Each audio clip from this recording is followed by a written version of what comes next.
Hello दोस्तों, मेरा नाम है राम। वेलकम है आपका मेरे इस वीडियो में। आज मैं मूवी एक्सप्लेन करूंगा मिसेस चैटर्जी वर्सेस नॉर्वे। दोस्तों, इस फिल्म की कहानी हम देखने मिलते हैं एक ऐसी माँ की कहानी जो अपने बच्चों को पाने के लिए लगभग 3 साल तक कोर्ट में लड़ती है। तो आपका बगैर टाइम वेस्ट किए मैं शुरू करता हूँ अपना ये वीडियो। फिल्म की शुरुआत हम देखते हैं, नॉर्वे का एक शहर दिखाया जाता है जहाँ पर एक इंडियन कपल रहता है जिनका नाम है देवकी और अनिरुद्ध। तभी हम देखते हैं 3 अंग्रेज लड़कियां आती है और देवकी की बेटी को चोरी से ले जाती हैं और वो पीछे से देख पकड़ने की कोशिश करती है, लेकिन वो चली जाती हैं। और वो 3 लड़कियां कौन थी, उन्हें वो क्यों लेगी, ये समझने के लिए दोस्तों फिल्म को 24 घंटे पहले दिखाया जाता है। तभी हम देखते हैं अनिरुद्ध किसी काम से अपने बाहर जाता है और देवकी अपने बच्चों को खाना खिला रही होती है। तभी वहाँ पर 2 अंग्रेज लड़कियाँ आती हैं, वो नॉर्वे गवर्नमेंट की तरफ से होती हैं और ये देखती हैं कि बच्चे की परवरिश सही से करते हैं या नहीं, क्योंकि वहाँ का वो कानून है, अगर कोई बच्चे को ढंग से परवरिश नहीं करता है तो वो उनको अपनी कस्टडी में ले लेते हैं। जब वो आती है तब वो देखती है देवकी अपने बेटे को हाथ से खाना खिला रही थी। वो लड़की बोलती है हम कल आएंगे और आपको फाइनल रिव्यू देंगे, हमारे साथ हमारे सीनियर भी आएंगे। अगले सीन में हम देखते हैं देवकी अपने बेटे के साथ एक गार्डन जाती है और वहाँ उसका प्रेजेंटेशन था, लेकिन वो उसका प्रेजेंटेशन घर पे भूल जाती है, जहाँ पर वो टीचर उसको बोलती है कि यार तुम इतनी लापरवाही कैसे कर सकती हो, और वो उनसे माफ़ी मांगती है कि मुझसे गलती होगी, मैं भूल गई थी। अगले सीन हम देखते हैं वो 3 जनी अनिरुद्ध के घर पे आती है और अनिरुद्ध को बोलती है क्या तुम अपने इस घर में अपनी मिसेज का हाथ नहीं बटाते हो, और अनिरुद्ध इन बातों को टालकर दूसरे कमरे में चला जाता है। पीछे देवकी आती है और वो आपसी में झगड़ा कर जाते हैं। वो बोलते हैं कि भाई तुमने इनको ये क्यों बोला कि मैं तुम्हारे साथ हाथ नहीं बढ़ाता हूँ, क्या मैं अपना काम छोड़कर घर पर बैठ जाऊँ। तो देवकी बोलती है भाई मैंने उनको ये नहीं बोला, मैंने कहा था वो काम करते हैं और मैं घर का काम संभालती हूँ। तभी हम वो प्रेजेंट वाला सीन देखते हैं, वो लड़कियाँ बच्चों को लेकर जा रही है और देवकी उनका पीछा कर रही है, और वो लोग देवकी के बेटे को भी उस गार्डन से ले जाते हैं और वो बेहोश हो जाती है। जब वो होश में आती है तब वहाँ पर एक अधिकारी आता है और वो बोलता है कि आपकी शिकायत आई है, आप अपने बच्चों का ध्यान सही से नहीं रखते हो। और वो अधिकारी बोलता है बाकी सब ठीक है, अब हम आगे की बात अदालत में करेंगे और आप अपना सरकारी वकील भी रख सकते हो, और उस वकील का नाम होता है सुनील कुमार। तभी देवकी बोलती है मेरी छोटी बेटी सिर्फ माँ का दूध पीती है और मेरा जो बेटा है वो सिर्फ मेरे हाथ से खाना खाता है, लेकिन वो उसकी बात नहीं मानते हैं और वहाँ से वो चले जाते हैं। देवकी इन बातों से परेशान होकर वेलफेयर ऑफिस जाती है, लेकिन वो बच्चों से मिल नहीं पाती है और उदास हो जाती है।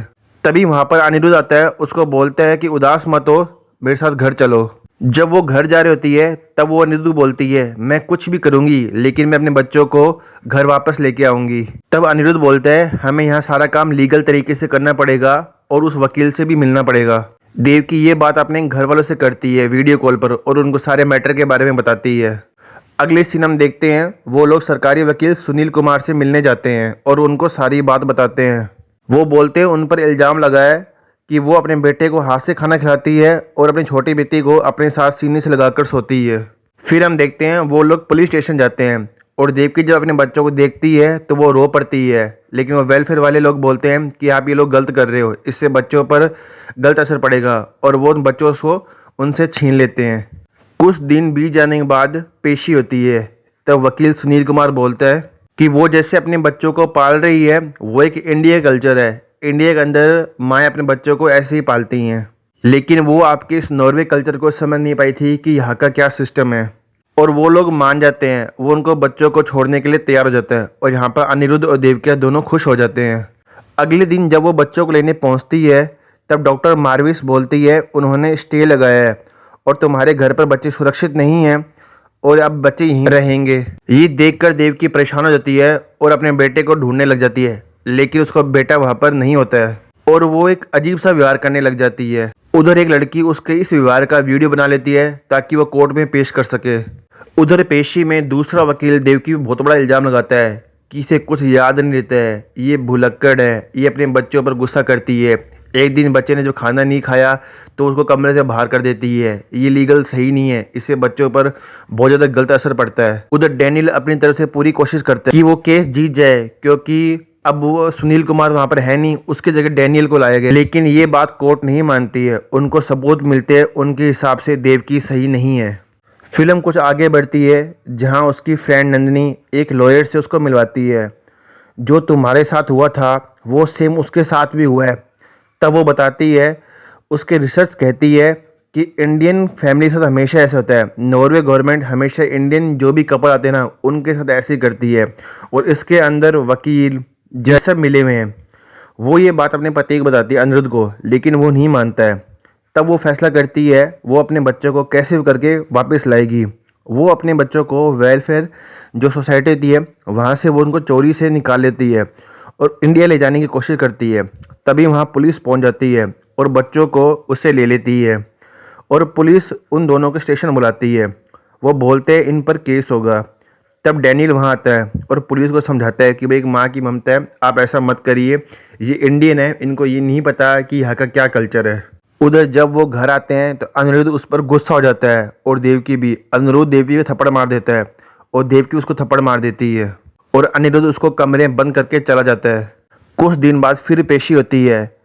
तब डैनियल केस जीतने की पूरी कोशिश करता है, और वो सबूत भी लेके आता है कि जो उसका बेटा है वो वेलफेयर के अंदर सुरक्षित नहीं है, वो उसका सही ढंग से ख्याल नहीं रख रहे हैं। जैसे ही वो केस जीतता होता है तब ये दूसरा वकील आ जाता है। वो जज को एयरपोर्ट वाला वीडियो दिखाता है कि ये देखो ये क्या कर रही है, इस हिसाब से ये बच्चे इनके पास सुरक्षित नहीं है, इसकी दिमागी हालत सही नहीं है, और कोर्ट उनको बच्चा लौटाने से मना कर देती है। और ये वहाँ पर ये केस भी ये लोग हार जाते हैं। कोर्ट मानती है इनकी मेंटल हालत सही नहीं है। फिर हम देखते हैं देव की एक प्रेस मीटिंग जाती है जहाँ पर इंडियन और नॉर्वे गवर्नमेंट की एक मीटिंग होती है। उधर उसकी मुलाकात बसवा से होती है। वो उसको सारी बात बनाती है। वो भी एक लेडीज होती है और यहाँ पर ये भी लेडीज होती है। ये आपसी में एक दूसरे की फीलिंग समझते हैं कि एक माँ से उसके बच्चों को अगर छीन लेते हैं तो उस पर माँ पर क्या बीतती है। वो उसको सारी बात बनाती है कि देखो मैं तो अपने बच्चों को ऐसे पाल रही हूँ, हम इंडिया में तो बच्चों को ऐसे पालते हैं, मुझे इस कानून के बारे में कुछ नहीं पता था और ये लोग मुझसे मेरे बच्चे को ले लिए हैं। तब वो सामने वाली औरत उसको दिलासा दिलाती है कि तुम चिंता मत करो, मैं कुछ ना कुछ करूँगी। जब वो इंडिया जाती है तब वो इंडिया नॉर्वे की डील होती है ना उसको वो कैंसिल कर देती है। उसको बोलती है जब तक वो लोग उसके बच्चे को वापस नहीं लौटाएंगे तब तक ये डील नहीं होगी। हर जगह ये बात फैल जाती है कि नॉर्वे गवर्नमेंट गलत काम कर रही है। वो लोग उनको एक मीटिंग में बुलाते हैं जहाँ पे अनिरुद्ध का दोस्त अनुराग भी आया होता है। वो थोड़ा लालची किस्म का बंदा होता है क्योंकि उसे पता होता है कि अगर वो बच्चों का कस्टडी ले लेगा तो गवर्नमेंट उनको हर साल 50 लाख रुपए देगी। मीटिंग में ये डिसाइड होता है अनिरुद्ध और देवकी अनफिट हैं और बच्चों की कस्टडी के लिए उनके किसी निजी रिश्तेदार को बच्चे दिए जाएंगे। तब नाम आता है अनुराग का और देवकी बोलती है मैं ये बात से खुश नहीं हूँ कि आप बच्चा अनुराग को दे रहे हो, वो उसके लायक नहीं, वो मेरे बच्चों की सही ढंग से परवरिश नहीं करेगा। तब अनिरुद्ध देवकी को समझाता है, उसको प्यारी बातों से समझाने की कोशिश करता है कि तुम इस पर साइन कर दो, हम इंडिया जाकर अनुराग से इन बच्चों को वापस ले लेंगे। उधर देवकी इन बातों को मान लेती है, गवर्नमेंट डॉक्यूमेंट पर साइन कर देती है और वो कलकत्ता आ जाती है। 9 महीने बाद बच्चों की कस्टडी अनुराग को मिलती है। इससे वो सब लोग खुश हो जाते हैं। लेकिन वो जब बच्चों से मिलने के लिए अनुराग के पास जाती है तब अनुराग बच्चों को दिखाने से मना कर देता है। वो बोलता है तुमने जो डॉक्यूमेंट साइन किया है उसके आधार पर 18 साल तक तुम इन बच्चों से अब मिल नहीं पाओगी। ये देखकर देवकी और ज़्यादा परेशान हो जाती है। वो फ़ोन करती है अनिरुद्ध को, लेकिन अनिरुद्ध उसे फ़ोन नहीं चकता है, वो सिर्फ डिवोर्स लेना चाहता है। अगला सीन लगभग 2 साल बाद का दिखाया गया है जहाँ पर देवकी बच्चों को वापस पाने के लिए इंडियन कोर्ट में अपील दायर करती है और देवका के वकील में सबूत पेश करती है कि अनुराग बच्चों को सही ढंग से ध्यान नहीं रख रहा है। और वो बोलती है भाई इसे विदेश में तो न्याय नहीं मिला है, कम से कम इसे अपने इस इंडिया में तो न्याय मिल जाएगा। तभी वहाँ पर डैनियल आता है और वो जज को बोलता है नॉर्वे गवर्नमेंट ने अनुराग को 80 लाख रुपये दिए हैं परवरिश करने के लिए, और वो बोलते हैं इसकी मेंटल हालत सही नहीं है, हमारे पास सबूत है, हमारे पास रिपोर्ट्स हैं। तब वो लोग इंडिया की रिपोर्ट भी पेशी में सामने लेके आते हैं जज के पास। जब जज के पास वो रिपोर्ट पेश होती है इंडिया वाली, जब उस पर आराम से सही लिखा होता है कि ये मेंटली तौर पर सही है, ये पागल नहीं है, और उसके हस्बैंड ने इसको पागल बनाने नाटक किया था ताकि उसको नॉर्वे गवर्नमेंट की सिटीजनशिप मिल सके। और डैनियल को भी यही लगता है कि देवकी सही है और वो अपना केस वापस ले लेता है। जब वो बच्चे कोर्ट में आते हैं तो अपने माँ से लिपट कर प्यार करने लग जाते हैं। ये कोर्ट में हर कोई सीन देखता है और सबकी आंखें नम हो जाती हैं क्योंकि कोर्ट में ऐसा पहली बार ऐसा सीन हुआ था कि एक माँ से ऐसे बच्चे मिल रहे हैं, वो भी 3 साल बाद। और ये सब देखकर कोर्ट देविका को कस्टडी देती है और कहती है तुम अपने बच्चों को संभाल सकती हो और अब अपने बच्चों का ध्यान सही ढंग से रखना, और देविका ये केस जीत जाती है। और लास्ट में हम देखते हैं ये एक असली कहानी जगरीता चक्रवर्ती की। उसने 3 साल तक कोर्ट में केस लड़ा था क्योंकि उसके साथ नॉर्वे में ऐसा ही हुआ था और आखिरकार 3 साल बाद उसको अपने बच्चे मिल गए थे। तो दोस्तों आपको ये फिल्म कैसी लगी आप मुझे कमेंट बॉक्स में बता सकती हो। ये फिल्म सच में बहुत ही ज़्यादा अच्छी है। अगर आपको ये वीडियो पसंद आया हो तो बस इस वीडियो को लाइक कर देना। वीडियो बनाने दोस्तों बहुत ही ज़्यादा मेहनत होती है, तो प्लीज़ आप इस चैनल को सब्सक्राइब भी कर सकते हो और इस वीडियो को लाइक भी कर देना। दोस्तों मिलता अगले वीडियो में एक और मूवी का एक्सप्लेनेशन लेकर।